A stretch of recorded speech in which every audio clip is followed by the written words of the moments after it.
Hello, beautiful people. Welcome to the Peak Bound podcast.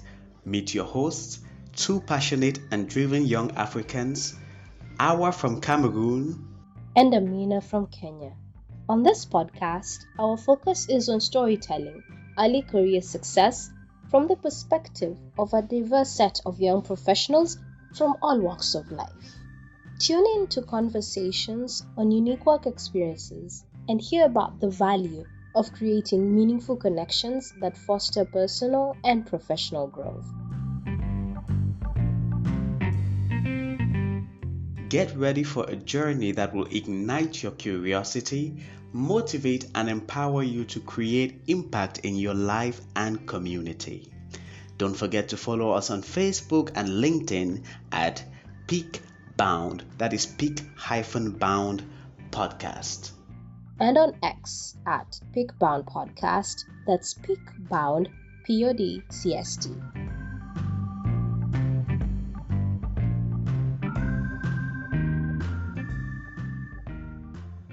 Our guest for today is Twinomugisha Jackson Brave. Jackson's career as a versatile multimedia artist has been shaped by a rich tapestry of educational and professional work experiences. His passion for photography and media has ignited a journey that has come a long way. His early exposure to cameras and volunteer work at his church laid the foundation for a remarkable career, which includes roles within the Collective UG in concert photography and in his current position at Spire Creative, where his assignments include capturing events hosted by one of East Africa's telecommunication giants, Airtel Uganda. Jackson finds joy in pursuits such as photography, cinema, and in savoring exquisite cuisines. I'd like to give a warm welcome to Jackson. Welcome to the Peakbound Podcast, Jackson. Thank you all. My name is Twinomugisha Jackson Brave. I am a professional multimedia artist from Uganda in Africa. Fun fact about me, I'm a funny guy sometimes, but then I'm very strict. So I can't find a fun fact about me. What would your friends say about you? I don't know. They're not nice things. He's tough. He's stubborn. What does your name mean? Twinomugisha? I hope I said that right. What does your name mean? You said it right. Twinomugisha is a Chinyankole name. I'm a Unyankole by tribe. Twinomugisha means we have blessings. Twino is we have. Mugisha is a blessing, blessings. And on the map of Uganda, from what part of the country are you? Western Uganda, towards DRC. Yeah. Nice. But I'm based in Central Uganda, capital city of Uganda, Kampala. Nice. Okay, so Jackson, let's dive into this. You are a multimedia professional. You do photography. Tell us why did you begin doing this? What pulled you into this? What inspired you to get started? What inspired me to get started with multimedia was my love for creativity. I grew up with a father who had cameras all over the house. Later on, I got to realize that he was a professional photographer at a point in his career. But before, it was just cameras around the house, taking pictures of us. And then I had an IT side to me. I was the one in computers. I was the one learning how does a computer work, what's a CMOS battery, what's the CPU thing. And later on, I would be at events, not behind professional cameramen taking pictures. And then high school ended. In our country, the system is a little rigid. You're studying things you're not going to need in the future. So here I am transitioning to university, and I'm in my vacation, and I stumble upon a couple of groups of young people who are interested in media. And they asked me, do you want to be part of a media team at a church, All Saints Cathedral? And so I joined the church. I joined as a writer because I used to do poetry as well in high school. But then I was always with the camera still. So I was like, I think I'm going to improve this skill, work on it, and have it as a hobby. Everyone thought I was going to do computer science, I was going to do information technology, things like that. So results come in, I've been performed really well. I'm stuck on which school am I getting and all that stuff. But somehow my dad gets me into engineering, telecom engineering at a diploma level. And for me, a couple of semesters into the course, I'm dodging lessons to take pictures of friends. I'm dodging lessons to be out and discovering the world on the street. And I'm like, you know what? How about if I study this? And so I say, I'm done with this engineering thing. Let me go to school and study multimedia. Now, multimedia was broad in school. We were doing graphics, animations, cinema, video editing, 3D animating and rigging. But still, photography for me was like the thing that I want to do. And so it's what I majored in. However much I picked all the knowledge of this, graduated best in my class. For me, I still came out to love photography at the end of the day. So even the places I've been after school, it has been strictly photography. And that's like the love of my life. Wow. How, like, you're coming from an African household and your parents like put you in engineering, and then you decided to like leave that and pursue photography, which is creative space. And the perception people have is creative never pays. Like, we're seeing what's happening in X spaces like Hollywood, there's the writer's strike. Like, how was that conversation with your parents? How did you justify the money that they spent in school and like really support you to like work on multimedia? Wow. How did my parents take the dropping out to pursue multimedia? It wasn't nice. It really wasn't nice. As there's a way I dodged that in the first introduction. Like, it seemed like it was a smooth ride. And most times when I'm telling the story, people think it was smooth as I tell the story, but it wasn't. Hi, mom. Hi, dad. If you ever watch this, I'm sorry for putting our dirty laundry out there, but this is for the creatives out there to know that it's possible for them to achieve what I achieved. So it wasn't easy. There was definitely, I think I dodged school for like a week, a month. I'm saying a week, months. But my dad noticed it around some week where he came in to school, and I think he looked for me and I was not in class or nowhere, and some teachers didn't know me who were supposed to know me. And so now he started his investigations. My dad is a civil servant in the police force of Uganda, and to be particular, his CID. So he started his investigations and he found out that I was not attending class. I was not going to school. Sometimes he would even drop me and I leave class and go elsewhere. And he didn't take that right. So when I also started picking up on it, I didn't wait for him to confront me. I wrote a long letter and gave it to my mom. And told my mom, I'm really not into this. My dad has been pushing me to do this, and I don't want. Now, what I told my mom is, I'm not doing this from a selfish point of view, but I'm doing this so that in the future, if engineering fails for me, I don't blame my dad. But if he supports me on what I want to do, I'll say at least my dad or my mom supported me. Now, as in an African household, the father, that didn't rub well with him. There were a couple of words exchanged. He said some things that really hurt me. I won't share them here for now, maybe in the future. But, and it somehow destroyed my relationship with my family. But I'm also a very tough, like, I'm going to go and get this. So I was like, let me do it. My mother supported me through that journey of healing. So I spent a couple of time at home without knowing what next. But then somehow he came back. Your parent is your parent. My dad came back. My father offered to, we drove around town. We looked for schools that were into multimedia and all. And we got plugged into, I started with a small institute. It's called Media Challenge Academy. I did a short course in photo and online journalism. In the meantime, we were looking around for different other schools that would offer something better. And at that time, I found something called Uptake, which was offering something better for me. So that's how I ended up doing higher diploma in multimedia. And he supported, my mother supported, pulled through once in a while, though I also had my class tendencies happening. But the fact that I really loved the course, I put in extra time to go ahead and also learn what I was learning. So that was the journey. It was not really smooth. There were a lot of silent moments at home. You enter the house and, you look like a disappointment. They're like, really? But the interesting bit, I mentioned my dad was a photographer. So someone would be like, he should have supported you. He should have.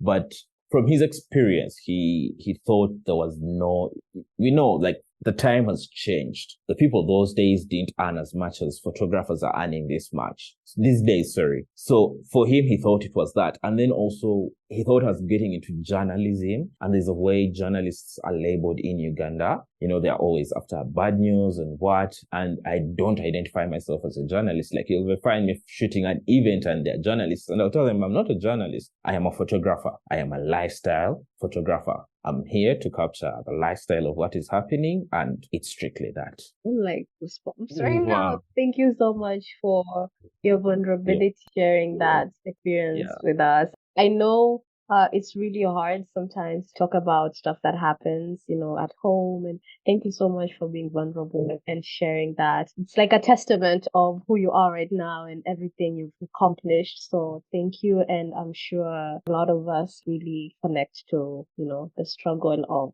going out of the way and doing things that are different from what our parents expect of us. But at the end of the day, still be able to achieve and be successful as well. Thank you for sharing. Yeah. And Jackson, you speak for a lot of young people on the continent who are having similar experiences, and we believe that at least your story can help them see that there's a way out and it's possible to achieve or to follow their dreams and to make it. Now, you mentioned that you capture the lifestyle of events.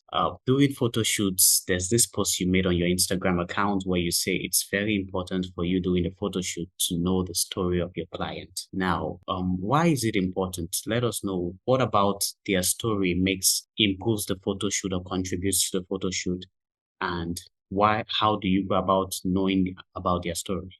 About knowing a story for the let's call this a model, the subject. Knowing the story of the subject I'm shooting is very important for me because it helps me capture their raw being, should I put it that way. So, for example, if I'm going to shoot Amna, I would love to know what makes them smile in general, what makes them frown in general. And so before even the shoot or a couple of days, I'll ask a lot of questions. So if it's physical meetings, there'll be a lot of, hi, how is your ex? And sometimes it comes off as flirting or getting too inquisitive, but it's more of, if I mention her ex, will she smile or will she frown? So when I'm shooting her and I need her to have a genuine frown, I will not tell her, okay, now frown. And yet seconds ago, we were just talking about our favorite meal, maybe burgers or something like that. I'll now say, by the way, do you still talk to your ex? And at that moment, be like, now that is a genuine frown, like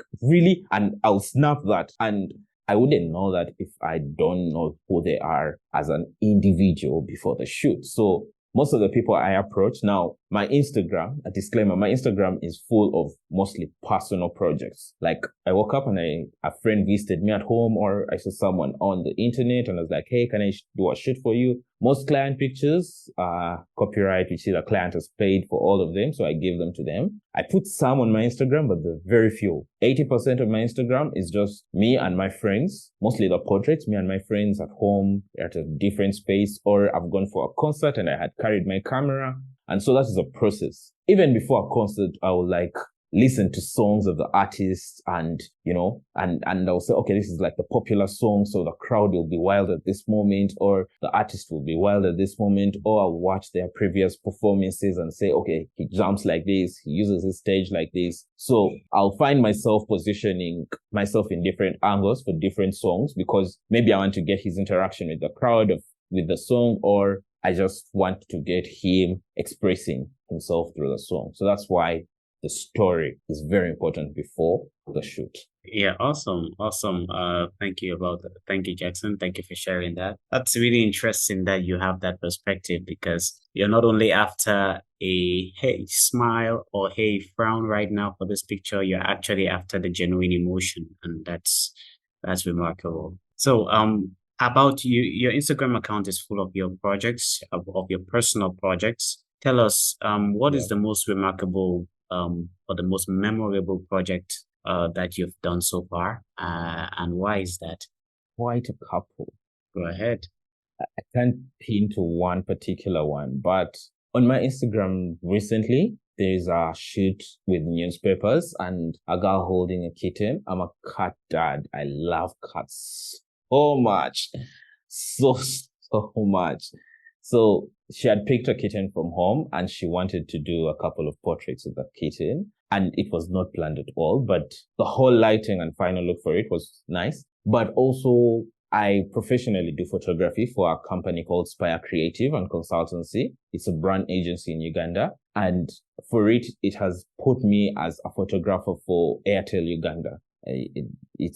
So most of the events on social media, most of some portraits at the studio, I have been taking them. So this has also opened like other doors to like meeting big people, to meeting celebrities, to meeting different influential figures in Uganda. And so each day I have that kind of shoot.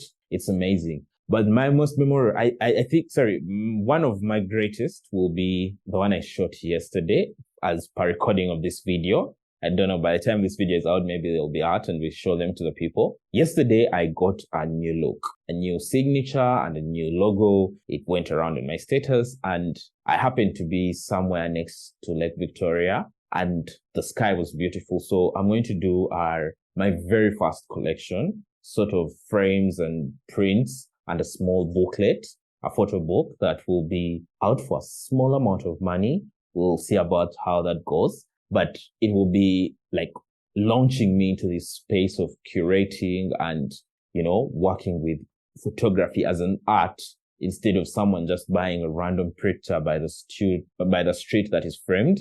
You know the process, why this picture is beautiful and how it was created to be this beautiful. And that's something I'm venturing in. So I hope by the time this airs, that project is out or is in the process of being produced. That would be like my greatest launch start for something greater. Thank you for sharing. We are really excited and I hope we're on the list of people to get copies to your work. And yeah, looking forward to that. I know you mentioned that you've worked with Airtel Uganda, which is one of like East Africa's largest communication companies. For a project that big, there's a lot of expectations and a lot of challenges and a lot of rewards. So what has been something that has been particularly rewarding or very like challenging in your set of work?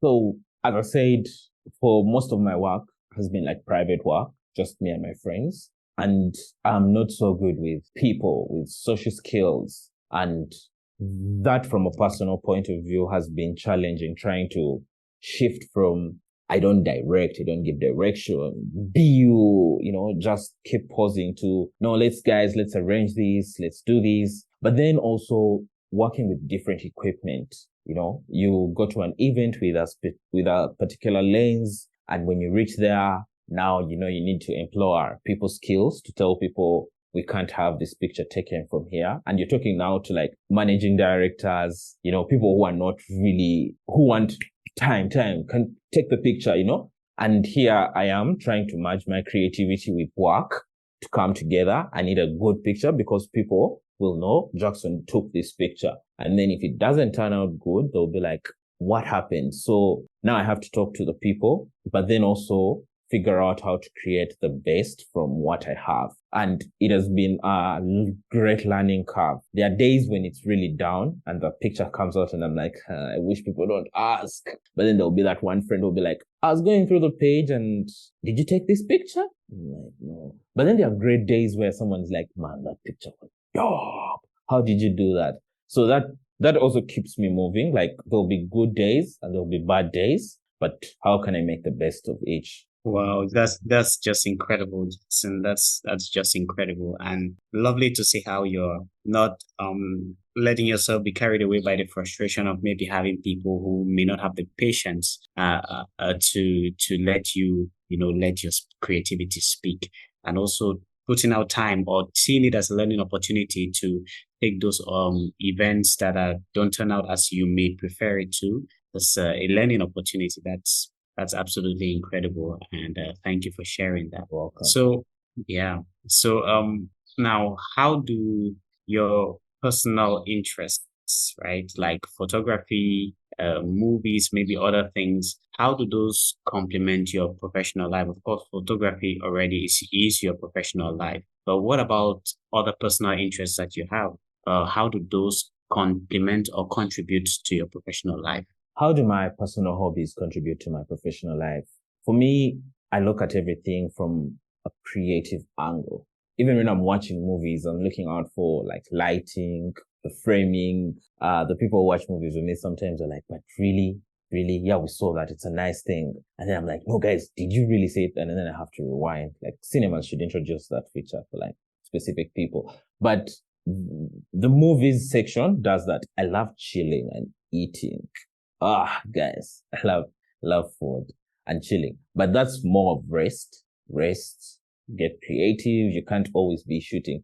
But then I like to differentiate my professional photography from my photography as a hobby. I'm a big time hobbyist for photography. So I'll just grab the camera and go home without a plan. And then I'll spontaneously text a couple of people and be like, where are you? What are you doing? Do you want to have pizza? Do you want to, and we'll go and shoot. Sometimes it's not there. I'll just park it and take a couple of pictures of products around my house, try out different lighting scenarios. If it works, it works. If it doesn't work, I'm like, nah, it didn't work. Recently, I did a light painting session and the card crashed. I was so hard. Okay. They looked amazing. But then I didn't dwell on the fact that the card crashed. I learned a lot, and we did another session, which was beautiful. The pictures will come out by the end of this recording today, I mean. So yeah, for me, that's how I balance my hobbies with my profession. The fact that I chose to do something that was my hobby, ended up staying my hobby.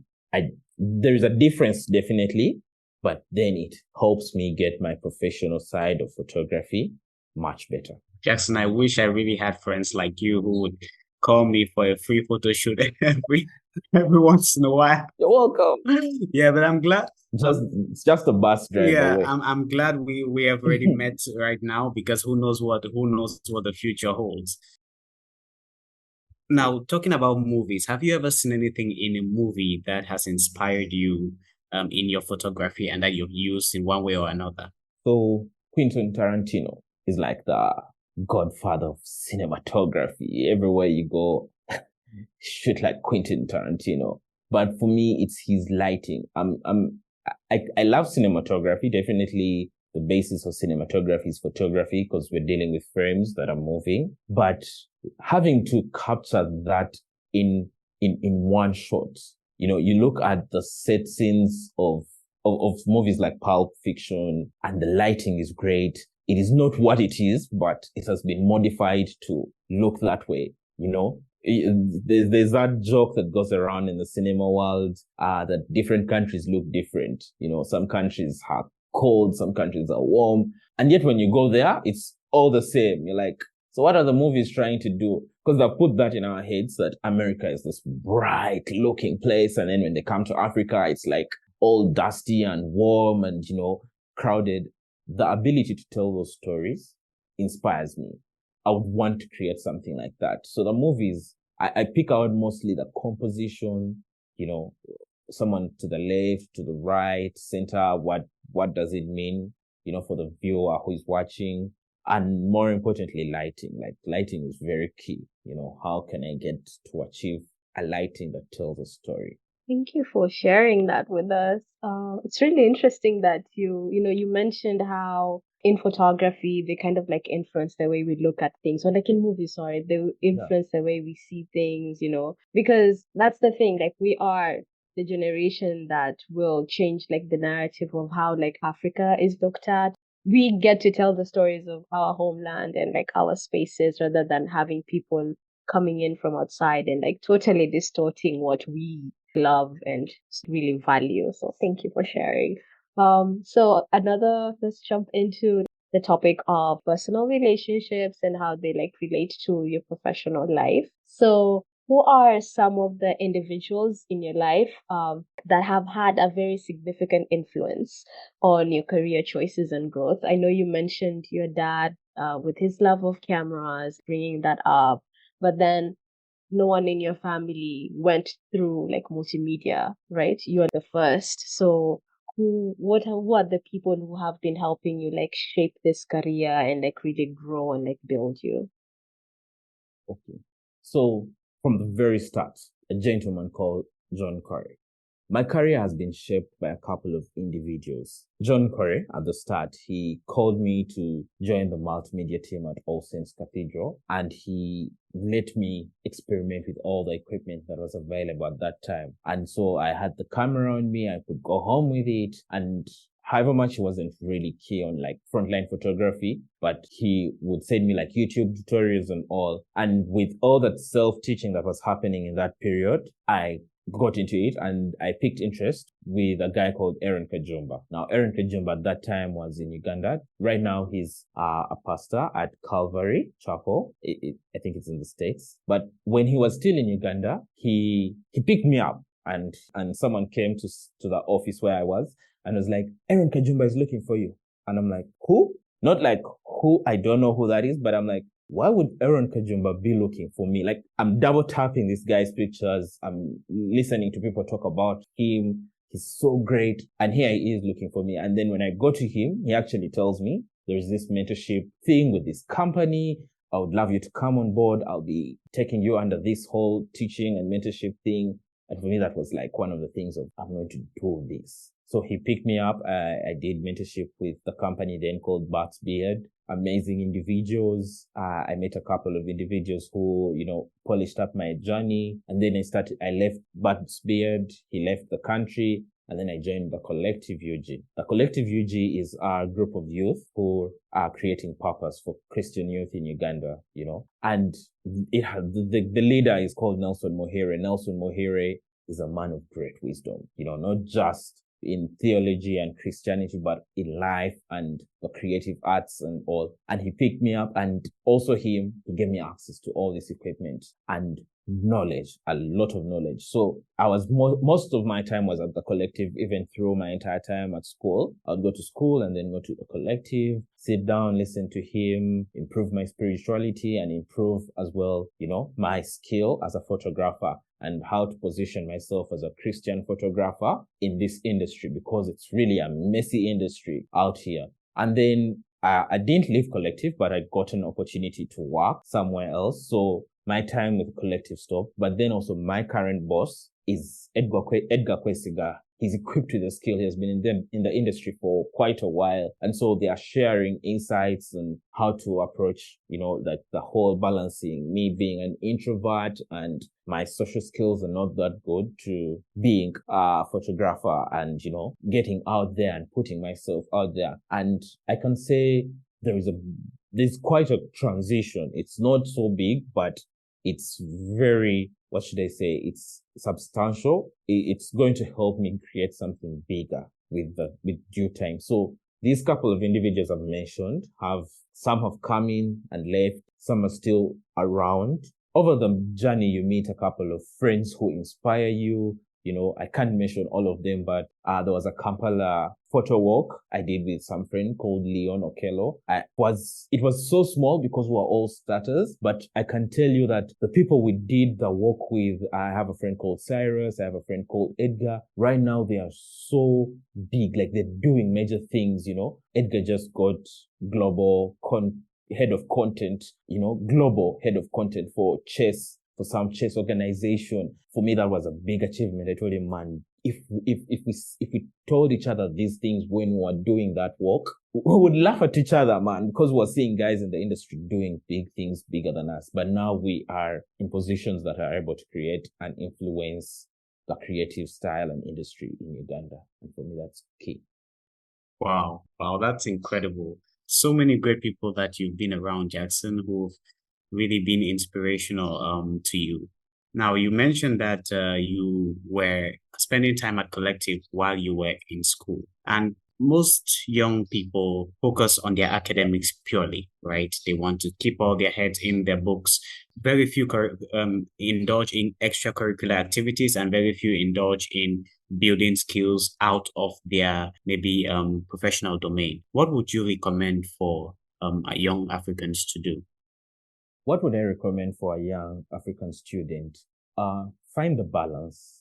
It's not easy to find a balance, and I can't speak for a young African student who is studying something different and their passion is different, because I won't lie, I didn't go through that for a long time. I was among the few rebellious ones. But for the one who is pursuing something, who has gotten the chance to study sound or engineering, and it's something you want, plant yourself into places away from school with individuals who are already doing what you're doing. Great. Some people are saying, oh no, they'll use me, internship, they won't pay me. But it's not about the payment, it's about the knowledge. At the end of the day, the knowledge you have will, when you're out of school, will get you into places that, if you said, let me first study and then I'll figure out how the field works. We are moving away from a very theoretical point of life to a very practical point of life, in that, man, you guys, my theory, ChatGPT has taken up most of my theory, because I will come up with a paragraph and it's neat and all, and then I'll copy it and paste it in ChatGPT and tell it, improve for me my grammar. But then you'll find someone who has good grammar, but they don't know how to use a computer. Now imagine you get their good grammar and a computer with AI and combine that. So if you can do that at an early stage, it will be the knowledge that will help you stand out from the rest of your counterparts who will focus on school. I'll tell you, I spent less time in school and more time out in the field, because I understood that my course multimedia is a practical thing. So I was taking pictures, I was designing posters, I was figuring out softwares. They would introduce a software in class and say, After Effects. By evening, I'm reading tutorials of things the teacher hasn't yet told us. So by the time he's explaining them or I'm getting the books, I have a clue of what I am doing. Even when I don't come to class, a question will pop up and be like, I remember this puppet warp tool somewhere in some video, or when I was talking to some guy, he mentioned it, and I'll answer it. But class, yeah. And then for someone who is not doing what they love in school, hold in. Great things are coming for you. But don't give up. I won't lie, I have a couple of friends who did different courses, and right now they are doing different things in their careers, and they are thriving. It's not the end. Do it for your parents. I have a very stubborn cousin who did, I think, did a business course, and on his grad day, he said, this is for my parents. Music is my thing. And he's doing his music thing, and the parents have his degree. So hold in, but also don't be laissez-faire. Don't be just there. Perfect that skill. It will help you, You may get into a business course, you don't like it. If you have the ability to perform to your best, do your best. You don't know what will happen. You get into the creative world, you have great business skills, great documents, and then you're like the best creative, man. Some of us don't know how to count money, don't know how to bill people, don't know how to do invoices. If you come into the world, you want to be a creative, do the invoicing for all the creatives. Make money from us. There's a lot of money in us. I've given out too much. I'll stop there. Wow, Jackson. Wow, thank you very much, because you've dropped some nuggets there, some really, really precious things. The idea of, no skill is useless, because, even going through school, going through studies, people may think that if they're doing something they're not passionate about, it's okay to have subpar performance despite their abilities. But I like that you're coming out and saying, hey, do the best you can, because, hey, you can use that later on or to earn an income. So thank you very much for sharing that. I also feel like a lot of us really are pushed into careers or professions that our parents think are good for us, but in our core essence, that's not it for us, And thank you for mentioning that and just bringing it us to our attention. And as Jackson said, you could learn something and like use that skill in a different industry, in the industry that you really, really love. So either way, it's all about your grit and resilience. Okay, so on the topic of mentorship, I know you mentioned, like the people that you're around and like all the people that have been like a really great, like influence on you. There's this saying that says you are the average of like the 5 people that you spend time with. You are Sabrina's friend. Like I know you from Sabrina, so throw it on there. Um, who are some of the people in your circle, like outside of like a professional, like standpoint, like who are some of the people in your circle that you really like admire and like what like kind of skills are you like getting? How are this relationship like really contributing into like building you as a person? Oof. I hope people don't get hurt when I when I say my circle is small. But circle, I am not so big on circles. I don't know. I have a circle, but I'm going through it right now, and I've realized my circle is like they're creatives, but they're not really this creative. But I have friends and acquaintances I've built, and they may not be so close, but we talk creative work and all. Sabrina at Twine is one of them. How did I meet Sabrina? Short story. Because I know Sabrina will watch this and she'll laugh. I met Sabrina at a poetry event. I was doing photography for the poetry event, and she asked for a photo, and I just told her stand. I took a picture, took another one, and I was like, cool. I talked about my people skill. That was a time where my people skill was really not, I was still freelancing and all. And that was it. And she stood around. I realized that she stood around for a while, I think hoping for more pictures, but it didn't come from me. And this I realized after a while. Like I was editing the pictures and I was like, oh, this chick, I didn't know her name. I didn't know who she was. And so I went on a spree of looking for who that chick was. So I posted my status, WhatsApp status. I'm like, whoever knows this chick, kindly DM. I DM'd the guy of the event and I'm like, do you know who this chick is? I saw her talk to you. I want to talk to her. It's like, Jackson, no, Sabrina, no. I was like, I just want to talk to her. It's nothing big. So I ended up getting her number and I called her. I think I called her like at around 9:10 p.m. But we had a long conversation. I apologized for that. And I told her I would love to be her friend. Later on, I thought she was just normal girls you meet out at events and all.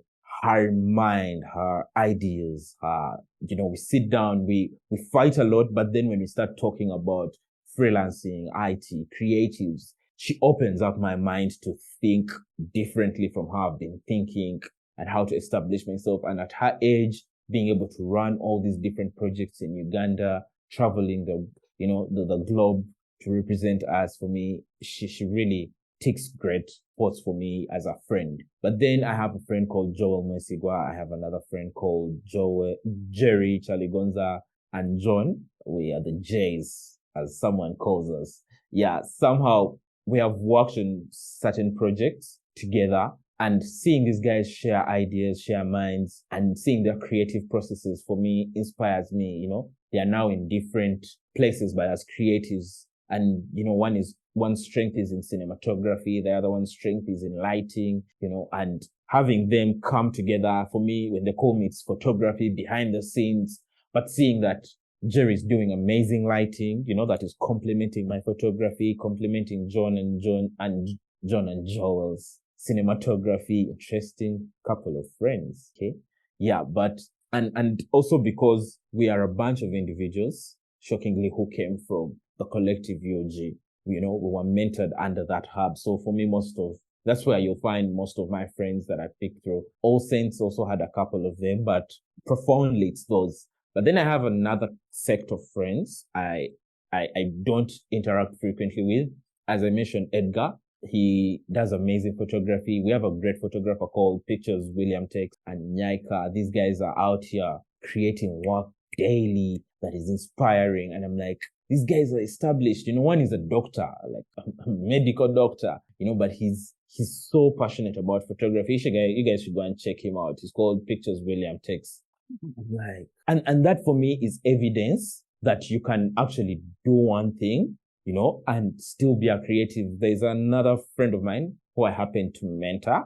She's called Martina. She's a telecom engineer and she does photography as well. Amazing photography. So seeing that my friends are able to balance this for me just keeps pushing me.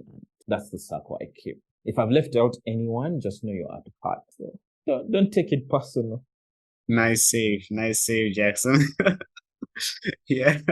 So that's brilliant. And you've spoken about someone like Sabrina who is doing absolutely amazing things. We did have her on a previous episode and she was just awesome. She's doing a lot of things and you told us that you've met also a lot of all these people around you are balancing all these many things and it inspires you and it pushes you to keep going. So tell us, how does Jackson Twinomugisha balance work and life? My work is my life. Okay.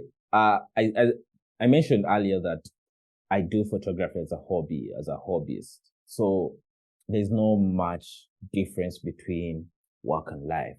I'm at office, I'm doing the photography work and all. I'm back home, maybe I'm with my girlfriend, or, but we're still talking photography, or I'm watching a movie, it's still photography. So for me, I think that has my photography has consumed me. I do get time to go to the cinema, go see my parents, like a normal human being should do, go out with friends, but I'll go out with friends and still have a camera in my bag. I don't know. I think you guys pieced that as Sabrina's friend from a picture I posted on my Instagram as well. That was actually a meeting, a business meeting. We were supposed to talk about something, and Sabrina loves pictures, so she told me, carry your camera as well. And so we're in the streets, taking pictures. So for me, that's my life, my work, because I'm doing what I love doing. Do you have hobbies outside of anything creative that you lean on other than movies but do you have, I know you said you don't have a work-life balance per se, but are you interested in other things that wouldn't be considered creative kind of skills or hobbies, interests? Other hobbies. Is chilling a hobby? Mm. Yeah. It counts. Like it counts. sleeping. Yes. Is it? But I do play basketball, but not professionally. My height doesn't height for basketball profession, but I do love basketball once in a while. That's a tough question. Do I have any other hobbies? I'm consulting. No, photography is my hobby, like chilling, movies. I think movies there are sometimes when I genuinely watch a movie, like I will not, think about it, but that's it. I don't want to lie on this podcast. For me, that's it. Yeah. Wow, photography all the way. Photography all the way for Jackson. All the way. Yeah. Breakfast, lunch, and dinner. Yeah. So, Jackson, we want you to speak a little more. We know you've already done this for those who are younger than you, who are maybe starting out in their careers, maybe in multimedia and photography. We would like you to give them more advice. What advice would you have for this young person, this young man, this young lady who's trying to start out in photography? Be passionate about the art. The advice I can give any person trying to get into photography or multimedia, it's a very, very practical industry, very practical art. So you first and foremost have to be very, very passionate. I am not one to mince my words and, so if you're not committed, you're not going to be extraordinary. If you're not ready to commit to learning this art, to learning this skill, it's going to be quite hard. So commitment first and foremost, then fun. I don't know if you guys have met rigid photographers. It's hard to meet rigid photographers. And when I say photographers, I mean guys who are doing the art very, very, very well. They're usually fun. They're usually ready to explore. They're usually ready to learn. But then also be ready for photography. For me, the way I approach it is also in a theoretical manner. Be ready to get very theoretical. It's nice to break rules when you know the rules you're breaking. You just can't say. That's why when someone says, "Oh, my iPhone is nice. I did this good picture." Like, what composition did you used? Do you know the shutter speed? Do you know because iPhones have all those things, the aperture, the what, like, do you know them? Yeah, like the picture is good, but what makes you, like, if we put ourselves on a panel or on a sitting and say, let's talk about the images, do you know why you created that image, or you just snapped and it looked great? So know the whys before you start doing the how and everything, because that will, set you apart. Understand how the shutter works, understand all those things, but then also commit to perfecting one skill. You don't want to be that guy who does, everything multimedia, and yet you don't have one perfect skill. So if you say multimedia, I want to do motion graphics, sit down, understand motion graphics in its depth, then have knowledge about these other things that complement the motion graphics, if it's cinematography, understand lighting, understand set design, understand your cameras. If it's photography, understand composition, lighting, and be the boss in that one thing. But then you can be able to complement the other arts that are within multimedia in general. Jack of all trades is a master of none, but still is better than a master of one. And so I like how you precise that it's good to be a master in your art, yet to have knowledge also about the other aspects or other things that surround that. So thank you very much for that. I know you've spoken a bit about advice about, hey, master your art, but for photography particularly, what are some of the qualities and the skills that someone should have and should excel in to be great at what they're doing? What skills should someone have to excel in photography? I've learned this the hard way. People skills, first and foremost, because you're not photographing yourself all the time. So work on how you talk to people, work on how, you interact with the society.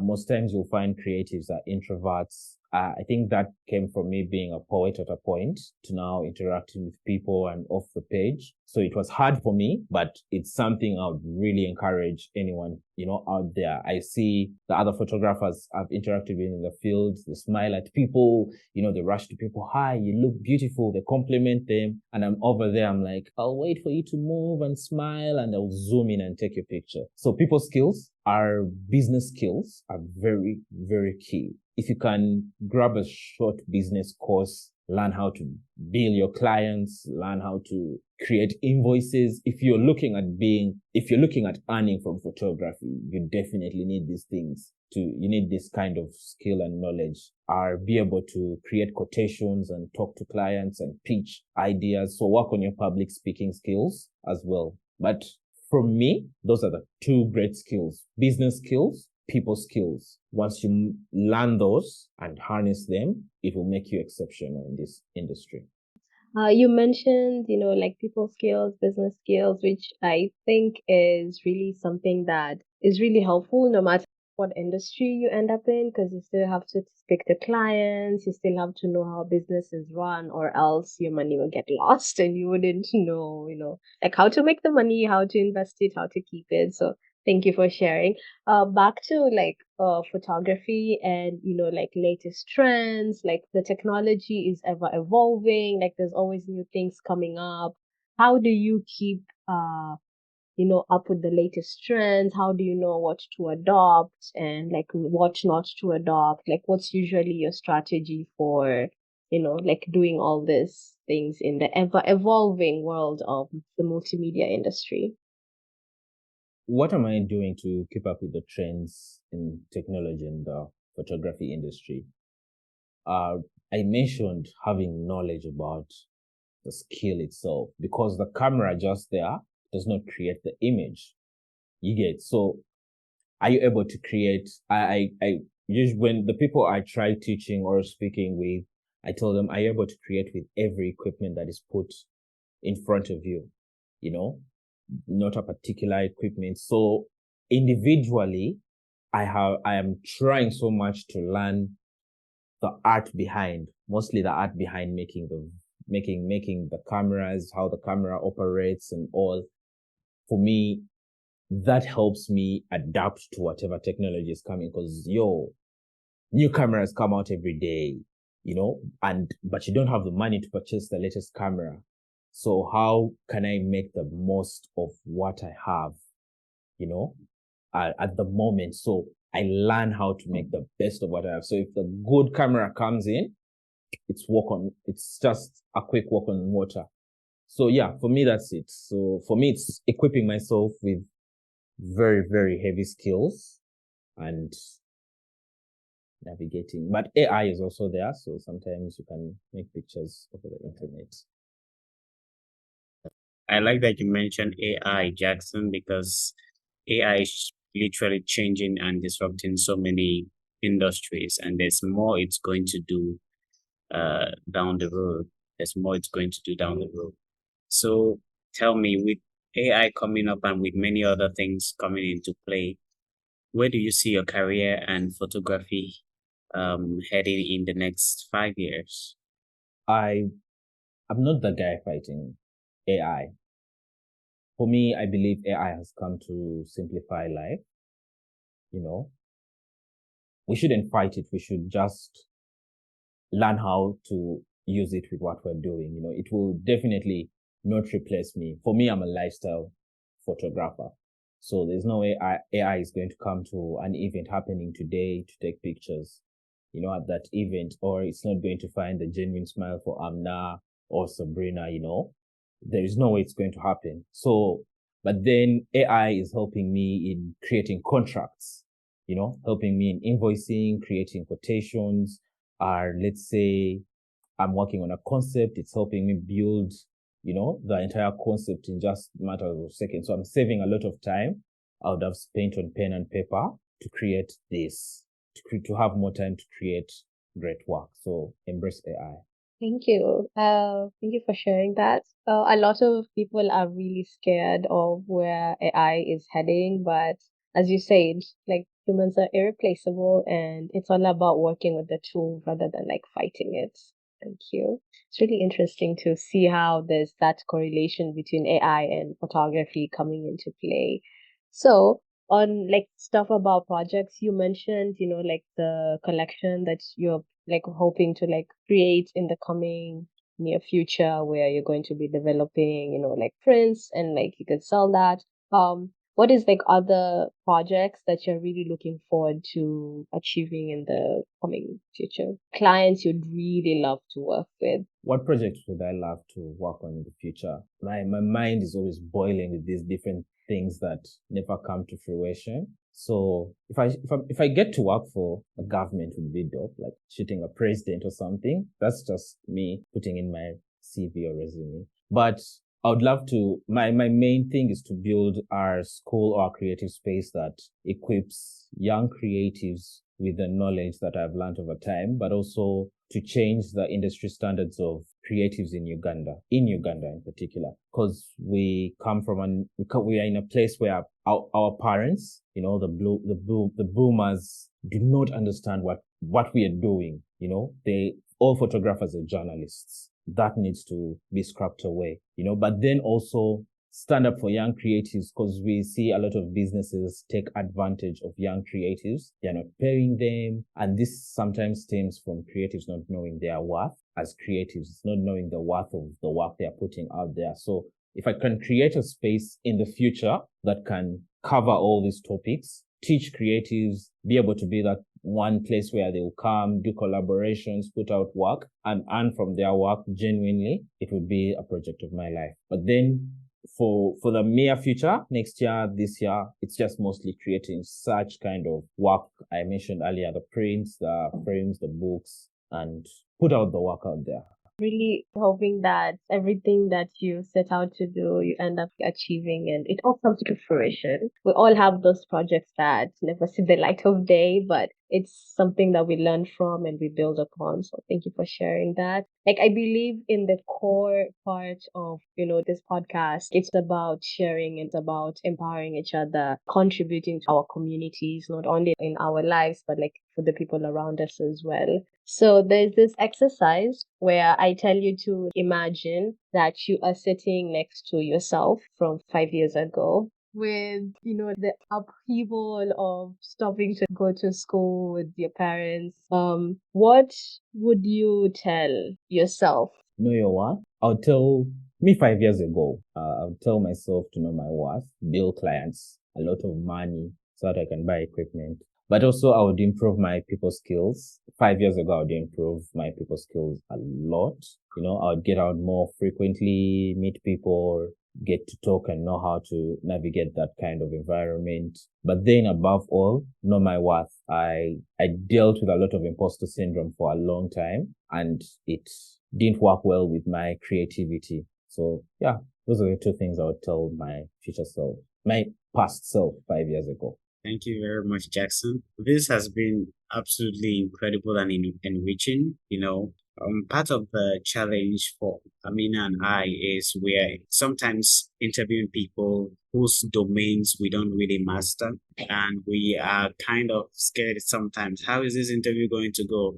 Are we going to be able to ask good questions? Is it going to flow well? But we just love how this has been, because you have been an absolute delight to have and to listen to. Yeah. So I don't know if you want to say anything else. We've come to the end of the interview for today. Is there anything else on your mind you just like to throw out there? Come to Uganda. We can do something together. Yeah. I'm going to push Sabrina to get you guys into the country. Nice. Yeah. She has the connections. Mostly. Ooh, we look forward to that. We look forward to that, Jackson. We are both travelers. We love visiting new countries and new places. And yeah, I'm currently not too far from you, so hey, I look forward to that.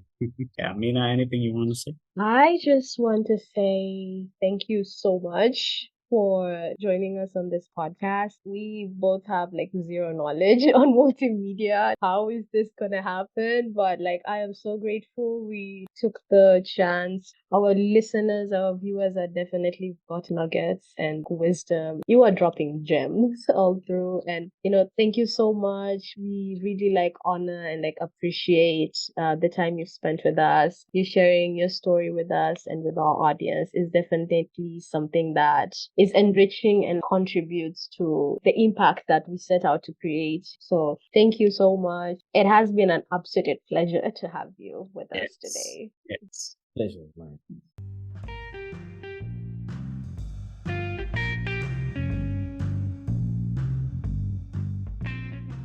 Thank you to the U.S. Department of State, the Bureau of Education and Cultural Affairs for sponsoring this podcast. Thank you to the YES program, Amidis, and iEarn for organizing the 2023 YES Voices podcasting workshop. A big shout out to Alison and Truman from Story Center for getting us started on our podcasting journey. Thank you to the Blue Dot Sessions for the song #Shout used in this episode. Our special thanks goes to you, dear listeners, for tuning in. We hope you found value in this episode. Remember to like, share, and subscribe so you don't miss out on future episodes.